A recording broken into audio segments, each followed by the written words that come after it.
गोपेश गोपिकान्त राधाकान्त नमस्तुते। तप्त कांचन गौरांगी राधे वृंदावनेश्वरी वृषभानुसुते देवी प्रणमामि हरिप्रिये। वृंदायै तुलसीदेव्यै प्रियायै केशवस्य च कृष्णभक्तिप्रदे देवी सत्यवत्यै नमो नमः। नारायणं नमस्कृत्य नरं चैव नरोत्तमं देवीं सरस्वतीं व्यासं ततो जयमुदीरये। तमादिदेवं करुणानिधानं तमालवर्णं सुहितावतारम् अपार संसार समुद्रसेतुं भजामहे भागवतस्य रूपम्। वञ्चाकल्पतरुभ्यश्च कृपा सिन्धुभ्येव च पतितानां पावनेभ्यो वैष्णवेभ्यो नमो नमः। हरे कृष्ण कृष्ण कृष्ण हरे हरे, हरे राम राम राम हरे हरे। भागवत पढ़े दैहिक जीवने বহু কিছু কার্যসূচি থাকে, সেই কার্যসূচির সঙ্গে কিছু পারমার্থিক কার্যসূচিও রাখতে হয়। মানুষ এ সংসারে খাওয়া পরা থাকা নিয়েই ব্যস্ত আছে। সাধুগুরু বৈষ্ণব সবসময় তাদের শাস্ত্রের কথা, শাস্ত্রের উপদেশ স্মরণ করিয়ে দেন। প্রায়ই তাদের কাছে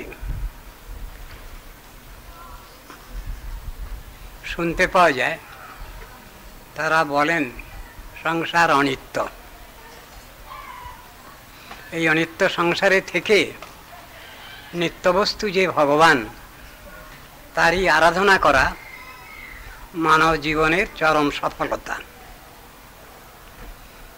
তাই তারা বলেন এই জড়দেহ কিছু নয়, জড় মন কিছু নয়, আত্মাই সব। কর্ম কিছু নয়, জ্ঞান কিছু নয়, ভক্তি সব। এই কথা সব সময় আমরা তাদের কাছে শুনি। তাৎপর্যটা কি কথার?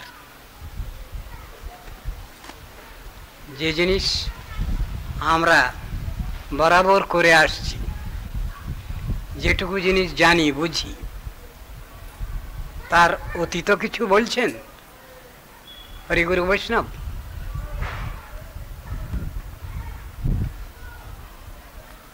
বংশ পরম্পরাক্রমে আমরা অনেক কিছু আচার অনুষ্ঠান করে আসছি সংসারে। সেগুলোর সঙ্গে পরমার্থের কতটুকু সম্পর্ক,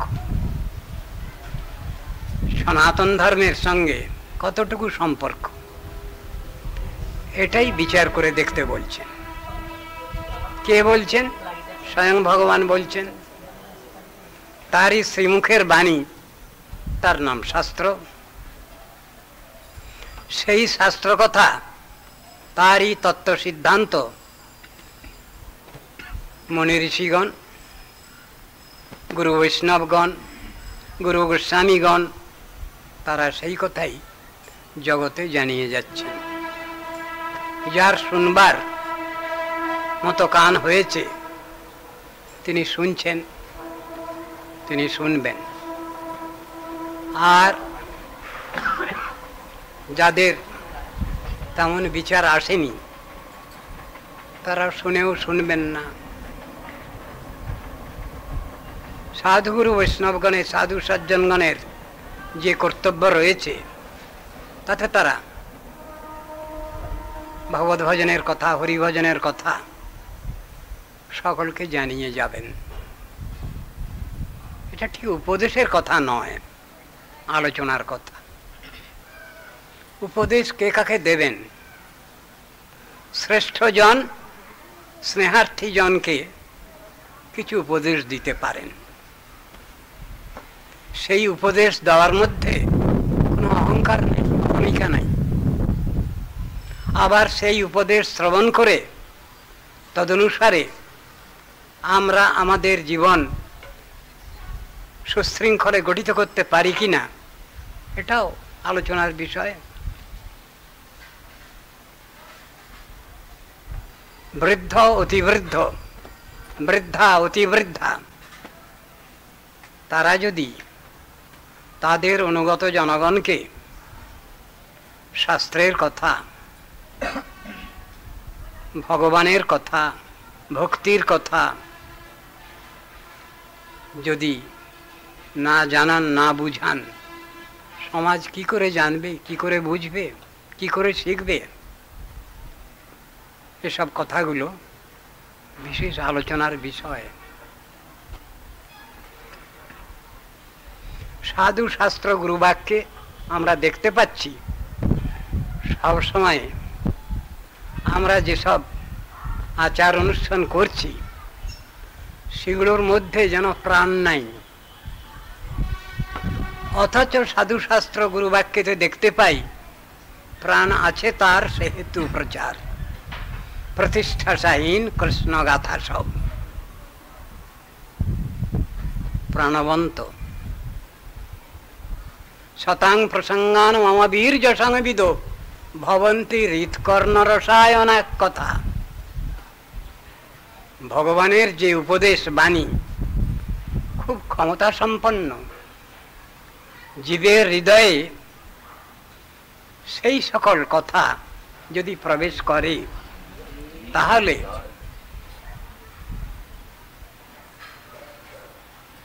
নিশ্চয়ই তার কল্যাণ হবে।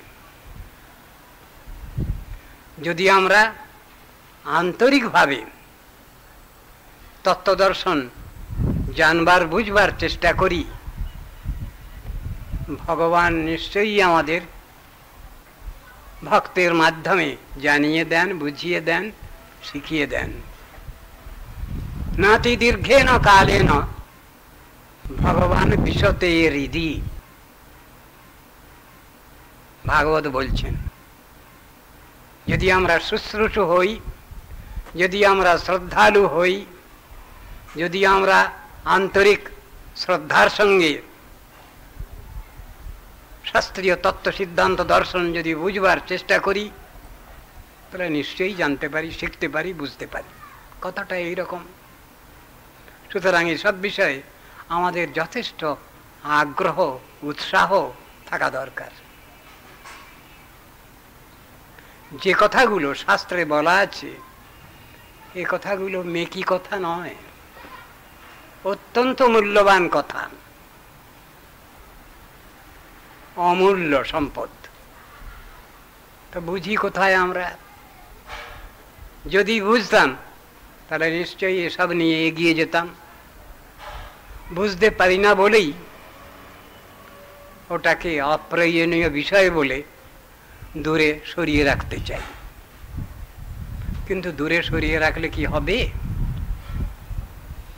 যদি ভগবান, ভক্তি, সাধন ভজন আমার থেকে বহু দূরে থাকেন, তাহলে আমার কল্যাণ কোথায়? খাওয়া পরা থাকা এ তো রয়েছেই, মনুষ্যেতর জন্মেও আছে। সেই কথাই তো গীতা ভাগবত আমাদের বুঝিয়ে দিচ্ছেন। লব্ধ্বা সুদুর্লভমিদম বহু সম্ভবান্তি মানুষ্যম অর্থদম নিত্যমপি অধীর। বহু বহু জন্মের পর ভাগ্যক্রমে মনুষ্য জন্ম পেয়েছিলাম।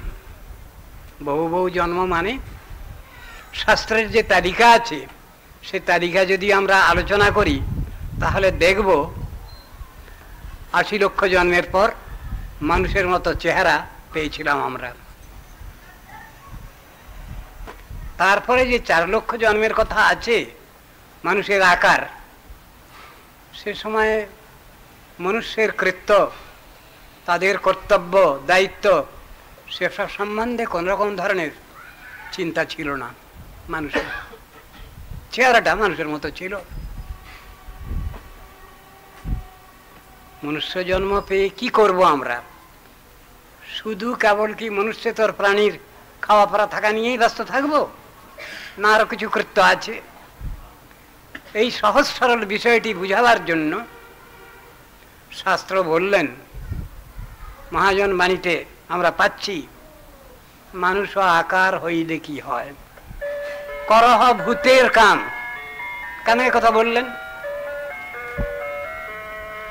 আকারটা তো মানুষের মতো পেলাম, কিন্তু আমাদের কৃত্য কর্তব্যগুলো আমরা ঠিক করতে পারছি কিনা, সেই নিয়েই প্রশ্নটা হয়েছে। আকারটা মানুষের মতো হলেই হবে না, আমাদের কাজটাও মনুষ্যের গৃহে এসে জন্মগ্রহণ করা, এটা খুব বড়ই সৌভাগ্যের বিষয়। অন্য দেশে জন্ম আর এই অধ্যাত্ম ভূমি, ঋষিগণের আশীর্বাদ পুষ্ট এই ভারত ভূমি, এখানে জন্মগ্রহণ করা খুব সৌভাগ্যের কথা। জন্মগ্রহণ করে করব কি? সাধন ভজন করব, ঋষি নীতি অনুসরণ করব, যার মধ্যে আমার সবকিছু আছে। সেই কথাই তো শাস্ত্রে বলা আছে। ঋষিগণের আশীর্বাদ পুষ্ট এই ভারতভূমিতে জন্মগ্রহণ করে জন্ম সার্থক করি কর পর উপকার, লেখা আছে। ভারত ভূমিতে হইল মনুষ্য জন্ম, যার জন্ম সার্থক করি কর পর উপকার। কেন একথা বলা হয়েছে? আমি জন্মটা সার্থক করব কি করে? আমি সাধন ভজন করে জন্ম সার্থক করব। আর পর উপকার অর্থে পরের উপকার। একটা কথা মানে হতে পারে, আর একটা শ্রেষ্ঠ উপকার। শ্রেষ্ঠ উপকারটা কি? ক্ষুধিত জনকে কিছু খাবার দিলাম,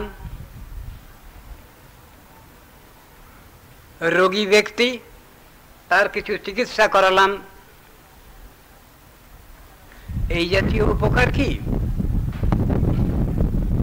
উপকারটা কি রকম করব? জন্ম সার্থক করি কর পর উপকার, এই উপকারটা কি? মানুষের খিদে লাগে, তাকে কিছু খাবার দাবার দিলাম, আবার তো খিদে লাগলো,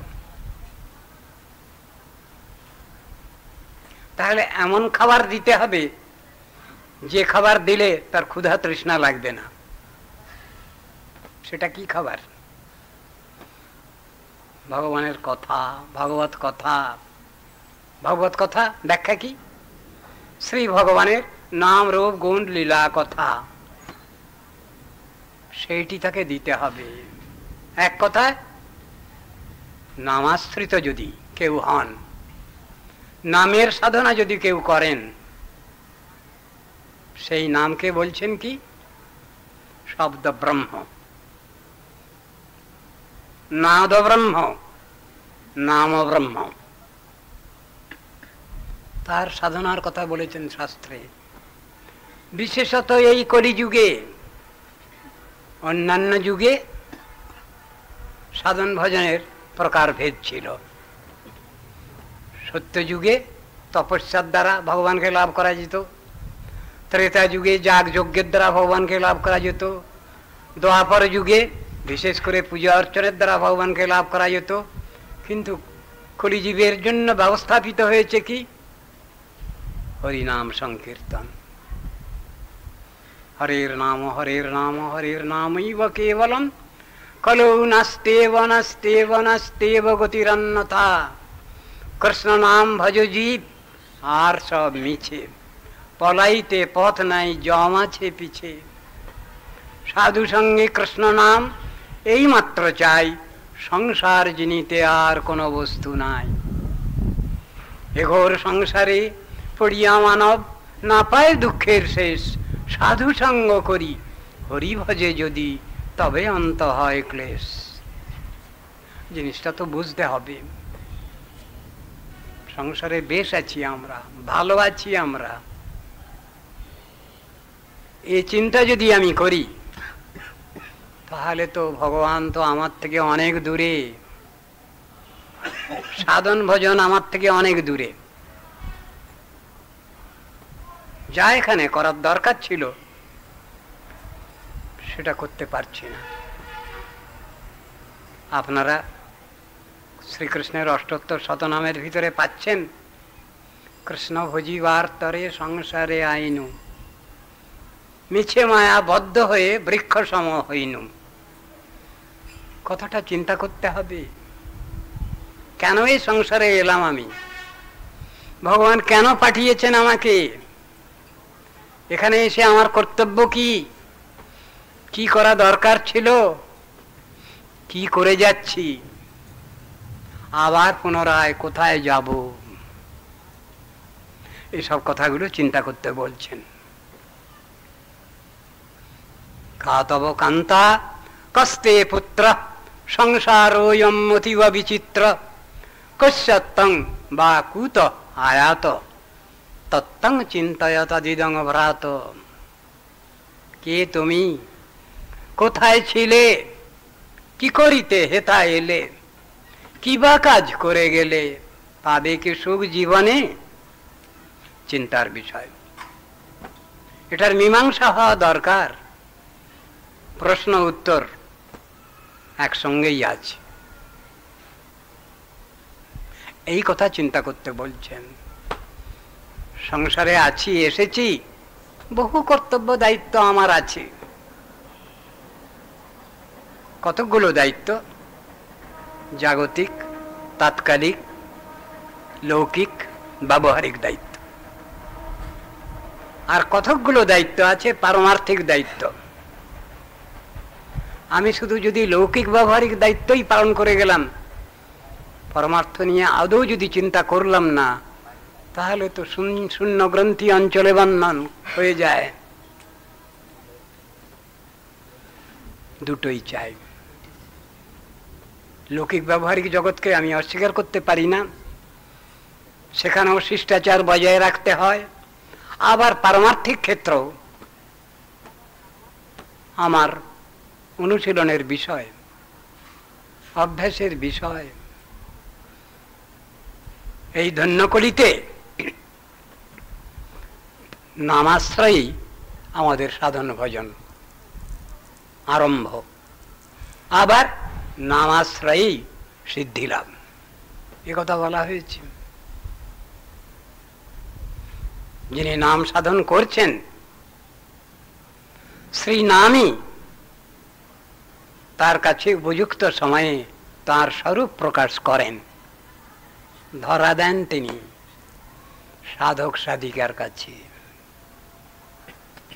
যদি আমরা কানতে পারি, আকুল ক্রন্দন সেই তত্ত্বদর্শন প্রাপ্তির জন্য। ভগবান তো স্নেহময়, প্রেমময় ভগবান, তিনি তো থাকতে পারেন না। তিনি তো অত্যন্ত করুণাময়।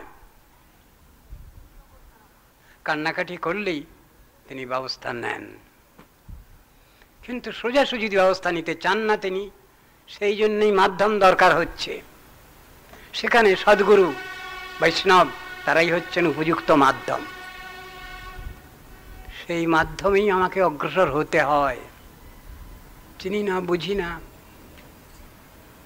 আমাদের উপরওয়ালা গুরুবর্গ তারা শিখিয়েছেন।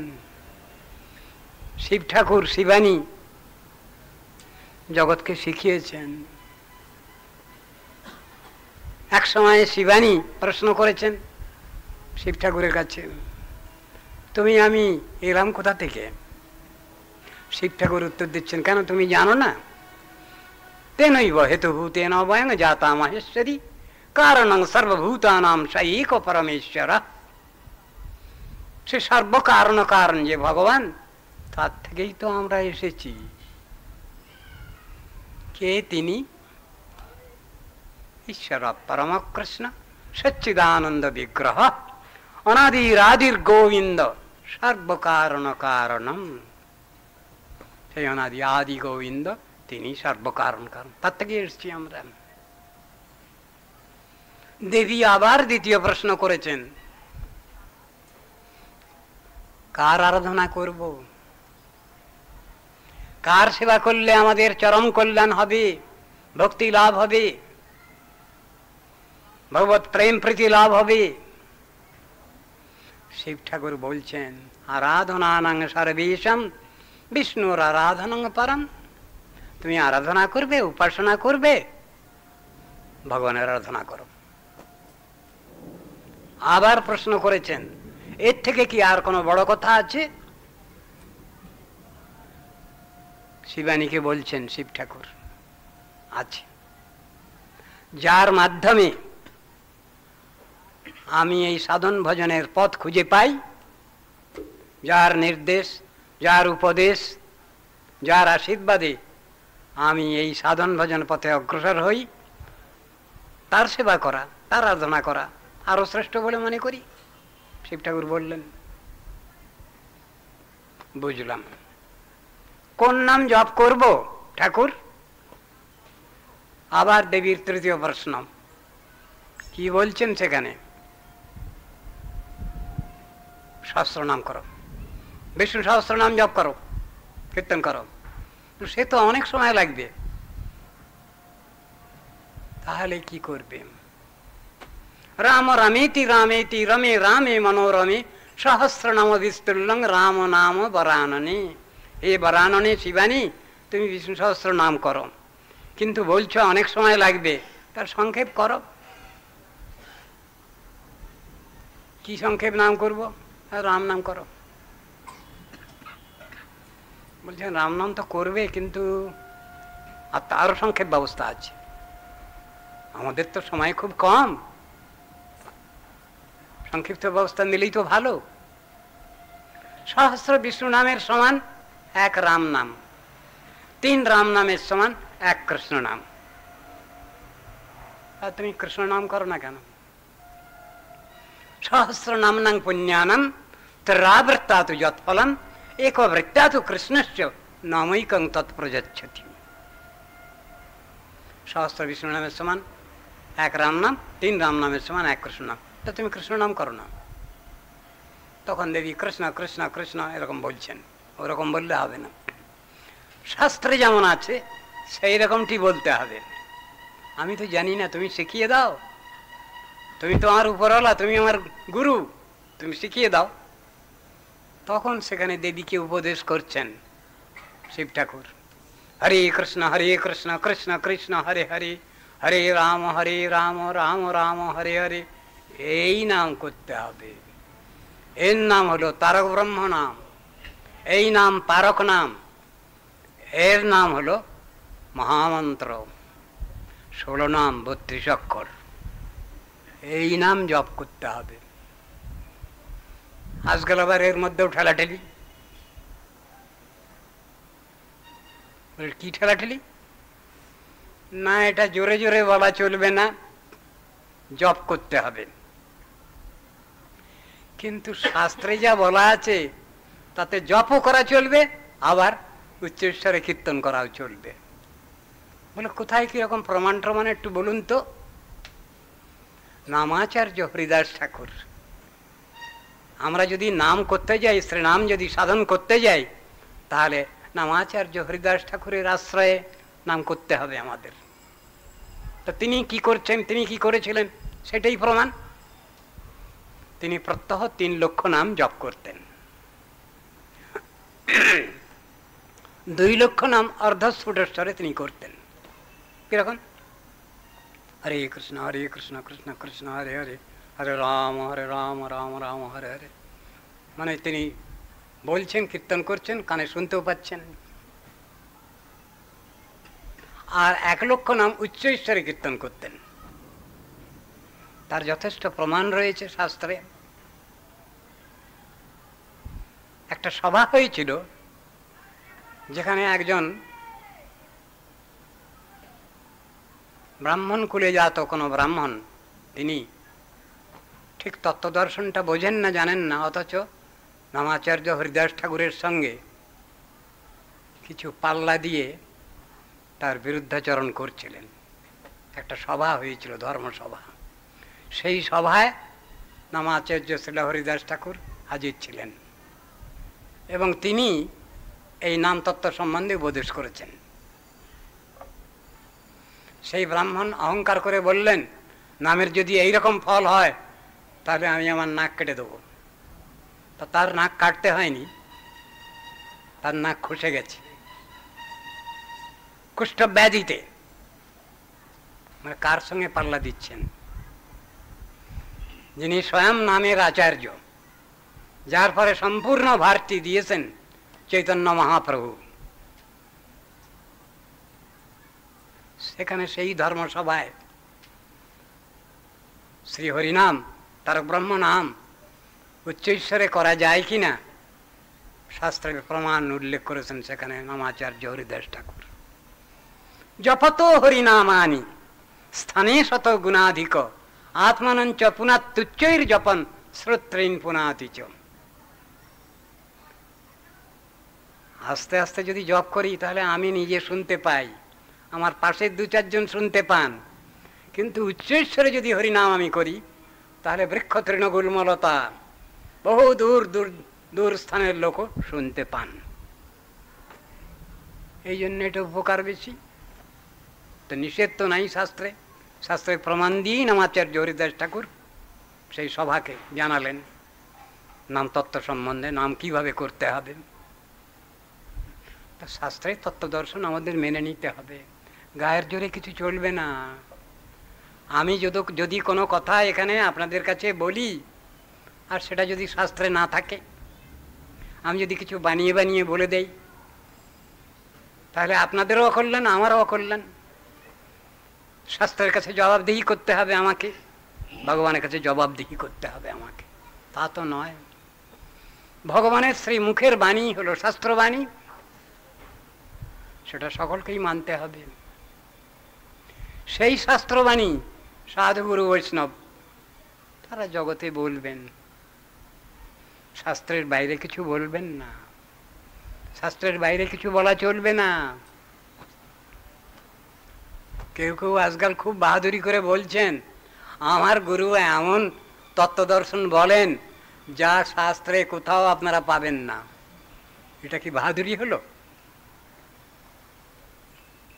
আমার গুরু যা বলবেন সবই তো শাস্ত্রেই আছে, তিনি তো শাস্ত্র নিয়েই বিচার করেন, সেই বিচার নিয়েই চলেন। সুতরাং শাস্ত্রের বাইরে তো কারো কিছু বক্তব্য নেই। যা কিছু বলতে হবে, কীর্তন করতে হবে, সবই শাস্ত্রেই থাকা চাই। সেটা সেই তত্ত্ব দর্শনটা কতটা এরকম।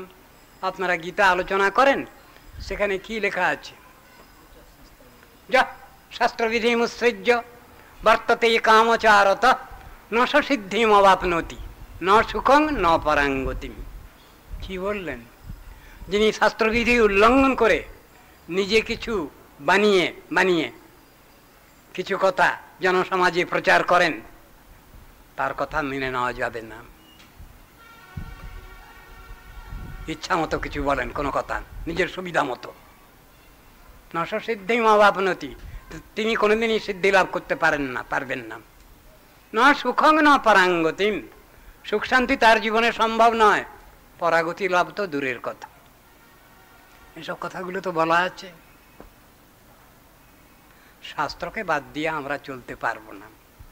শাস্ত্র মানে ভগবানের উপদিষ্ট বাণী, তার নামই শাস্ত্র। সেটাকে বাদ দিয়ে চলা যাবে না। ভগবান যেভাবে যে তত্ত্ব দর্শন, যে তত্ত্ব সিদ্ধান্ত জানিয়েছেন আমাদের, সেইভাবেই সেটাকে বুঝতে হবে, সেই আলোয় বুঝতে হবে। এখানে আমার নিজস্ব কোনো ব্যাখ্যা চলবে না। কেউ যদি খামখেয়ালি খুশি মতো যদি কিছু বলেন, উল্টো পাল্টা কথা, সেটাকে তো মেনে নেওয়া যাবে না। বিশ্বের বিদ্বজ্জনবরেণ্য সুধী সমাজ সেটাকে নিশ্চয়ই মেনে নেবেন না। তা এমন দুরাশা কখনোই পোষণ করা উচিত নয় অন্তরে। আমি যা কিছু বলবো, যা কিছু করব, যা কিছু নির্দেশ উপদেশ দেব, পরামর্শ দেব, সবটাই শাস্ত্রেতে থাকবে, শাস্ত্রের বাইরে কিছু চলবে না বলা। এইটাই কথা। শাস্ত্র মানে শাসনবাণী। কার শাসনবাণী? শ্রী ভগবানের। ভগবান যেভাবে আমাদের পরিচালিত করেছেন, শাসন করেছেন, উপদেশ করেছেন, নির্দেশ দিয়েছেন, সেই অনুসারে আমরা আমাদের জীবনটাকে পরিচালিত করব। এটাই হলো কথা। আমি যদি মনে করি আমি সাধুগুরু বৈষ্ণবকে বাদ দিয়ে ভগবানকে ডাকতে পারি, হবে না। তা ভগবান শুনবেন না, বলে এরকম কথা, ওইরকমই তো কথা। ধ্রুবের নাম আপনারা শুনেছেন। ধ্রুব মথুরায় মধুবনে কঠোর তপস্যা করছিলেন। পৃথিবীর কোন কোনায় কে তার বিশেষ ভক্ত, তার সাধন ভজন করছেন, সবটাই ভগবানের নেক নজরে আছে।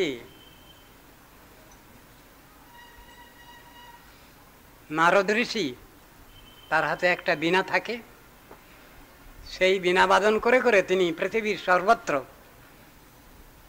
হরিনাম গান করে যাচ্ছেন, বিতরণ করছেন।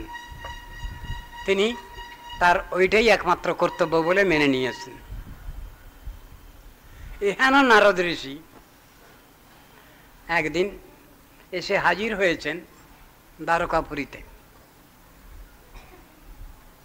তিনি কৃষ্ণের লীলা আদি দর্শন করবেন এবং মাঝে মাঝে সেখানে থেকে ভগবানের গুণগান করবেন, এই তার ইচ্ছা।